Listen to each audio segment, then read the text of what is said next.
ഒരു പെണ്ണിന്റെ പേര് പറഞ്ഞേ. രേഷ്മ എസ്. എന്തോന്ന്? പെണ്ണിന്റെ പേര് രേഷ്മ എസ്. രേഷ്മ എസ്. ആരാണ് രേഷ്മ? ഒരു പെണ്ണ്. ഒരു പെണ്ണ്. ഒരു പെണ്ണിന്റെ പേര് പറയുമ്പോഴത്തേക്ക് നിങ്ങളുടെ മുന്നിൽ ഒരു പെണ്ണിരിപ്പുണ്ടല്ലോ, എന്റെ പേര് പറയാൻ പാടില്ലേ? നിന്റെ പേര് പറയാനല്ലേ പറഞ്ഞത്, ഒരു പെണ്ണിന്റെ പേര് പറയാനല്ലേ പറഞ്ഞത്. ഞാൻ പെണ്ണല്ലേ? ഇടി നീ എന്തൊക്കെ പറഞ്ഞത്? ഒരു പെണ്ണിന്റെ പേര് പറയാനല്ലേ പറഞ്ഞത്, നിന്റെ പേര് പറയാനാണ് പറഞ്ഞത്. വേറൊരു പെണ്ണിന്റെ പേരെന്നല്ല ഉദ്ദേശിച്ചത്. അങ്ങനെയാണ് നിങ്ങളുടെ അമ്മയുടെ പേര് പറയാറുന്നല്ല, അല്ല നിങ്ങളുടെ മോടെ പേര് പറയാറുന്നല്ല, പോട്ടെ ഏതെങ്കിലും സഹോദരികളുടെ പേര് പറയാറുന്നല്ല.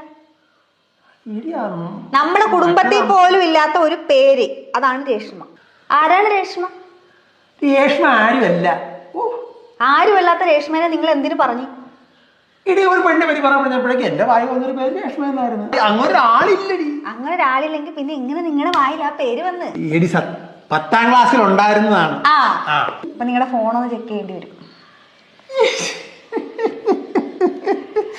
അയ്യോ, ഫോണിനകത്തൊക്കെ ഒന്നുമില്ല ചെക്ക് ചെയ്യാൻ. തുറക്ക്, ലോക്ക് തുറക്ക്, ലോക്ക് തുറക്ക്. അതിനകത്ത് രേഷ്മ ഉണ്ടോന്ന് അറിയണം. രേഷ്മ 1, രേഷ്മ 2, രേഷ്മ 3.